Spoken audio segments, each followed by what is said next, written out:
प्रिय भाई और बहनों, आज का शुभ संदेश के लिए आप सभी को हम स्वागत करते हैं। दिल मेरा जब टूटता है और अपने बेगाने हो जाए, उत्तम मित्र मेरे साथ है, महान परमेश्वर छोड़ेगा नहीं। उत्तम मित्र मेरे साथ है, महान परमेश्वर छोड़ेगा नहीं।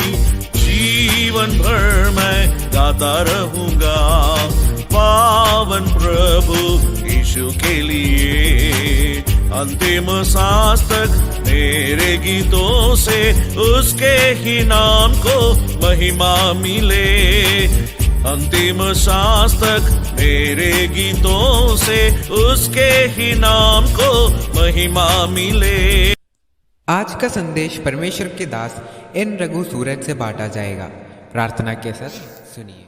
शुभ संदेश को सुनने वाले मेरे प्यारे भाइयों बहनों, प्रभु यीशु मसीह के नाम में आप सबको हार्दिक स्वागत। लूका सुसमाचार अध्याय 7 कलम 11 से लेकर 17वीं कलम तक पढ़ने के लिए जा रहा हूँ। और एक और बार ध्यान दीजिए, लूक चैप्टर 7 वर्स 11 to 17। थोड़े दिन बाद वह नाइन नाम के एक नगर को गया। उसके चेले और बड़ी भीड़ उसके साथ जा रही थी। जब वह नगर के फाटक के पास पहुंचा, देखो लोग एक मुर्दे को बाहर लिया जा रहे थे, जो अपनी माँ का एकलौता पुत्र था और वह विधवा थी। और नगर के बहुत से लोग उसके साथ थे।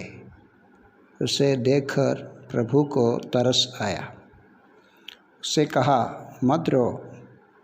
तब उसने पास आकर आरती को छुआ।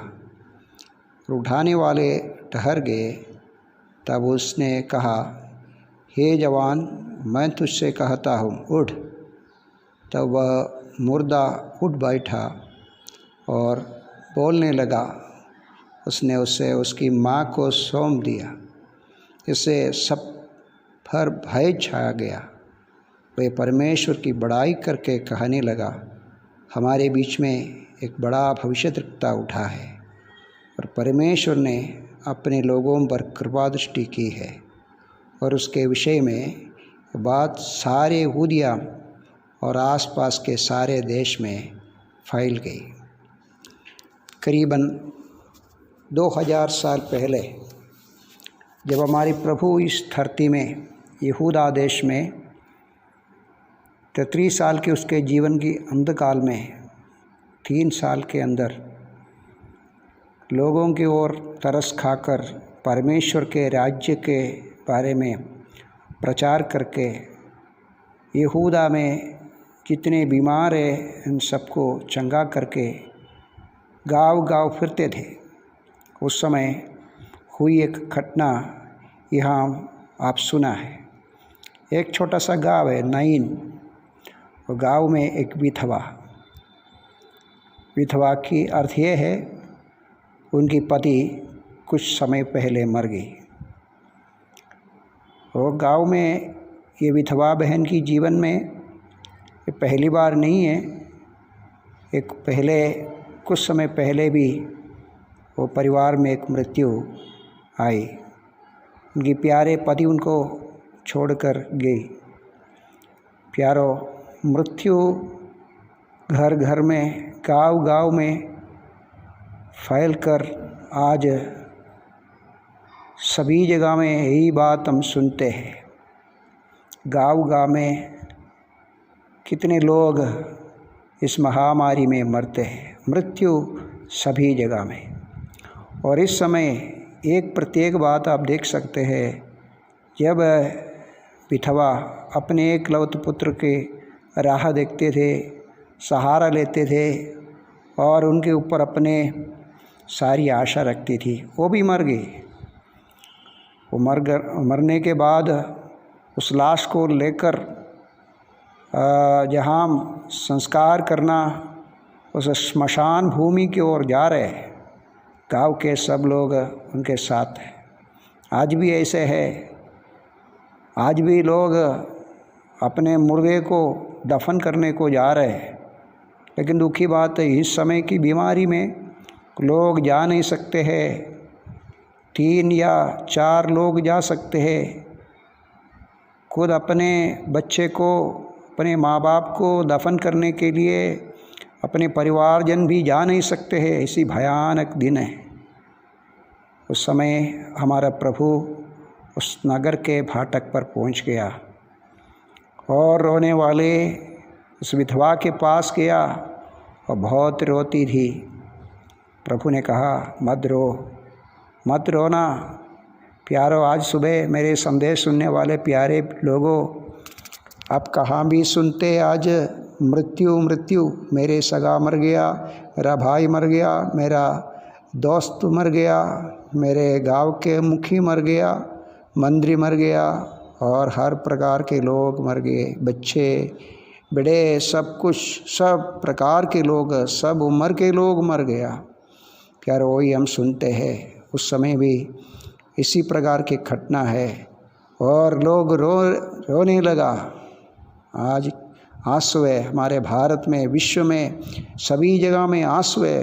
अपने अपने प्यारे जन मर गया, उसके वजह से बहुत दुखी हो रहे इस समय। प्यारो, एक दिलासा की शब्द बोलने के लिए मैं आज सुबह ये संदेश दे रहे हैं। एक है, हमारे रोने को जानते हैं और हमारे आंसू को समझकर पहुँचने के लिए एक है, उसका नाम है यीशु मसीह। तुरंत उस मुर्दे के पास जाकर कहा, हे जवान, मैं तुझसे कहता हूँ उठ। प्यारो, मुर्दा जी उठा, उठ बैठकर बात किया, अपने माँ से बात किया, प्रभु से बात किया। प्यारो, मरा हुआ उठा, उठकर बैठा और उनको जीवन मिला। मैं आपसे कहना चाहता हूँ प्यारो, आज दुनिया में मनुष्यों को जीवन देने के लिए, मरे हुए लोगों को जिंदा करके परमेश्वर के राज्य में प्रवेश कराने के लिए एक ही अवतार है, उसका नाम है यीशु मसीह। जब ये देखकर लोग बोलने लगा, हमारे बीच में एक बड़ा भविष्यद्वक्ता उठा है, परमेश्वर ने अपने लोगों पर कृपा दृष्टि की है। 2000 साल पहले परमेश्वर हमारे सारे विश्व के ओर, पाप से मरे हुए लोगों के ओर, पाप से मरे हुए मनुष्यों की ओर कृपा दृष्टि किया। प्यारो, यीशु मसीह के द्वारा हमारा पापों के जो प्रायश्चित उसने हमारे लिए सूली पर सह लिया, हमारे लिए मरा, हमारा पापों की सज़ा पूरा लिया, हमको बचाया।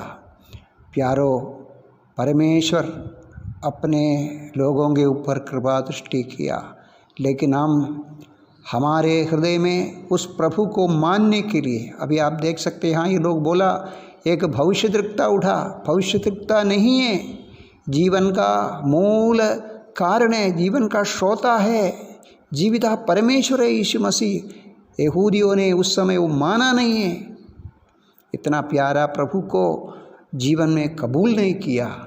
आज सुबह मेरा विनती ये है, हर गांव के लोग, हर जगह के लोग, हर सोसाइटी के लोग यीशु को मानना, क्योंकि उसके पास जीवन है, आपको जीवन दे सकते हैं। मरेगा तो भी आप जिएंगे, परमेश्वर के राज्य में आनंद काल तक जी सकते हैं, आपको आनंद जीवन जी सकते हैं। प्रभु ये वचनों के द्वारा आप सबको जीवन दे और शांति दे। जय मसीह की।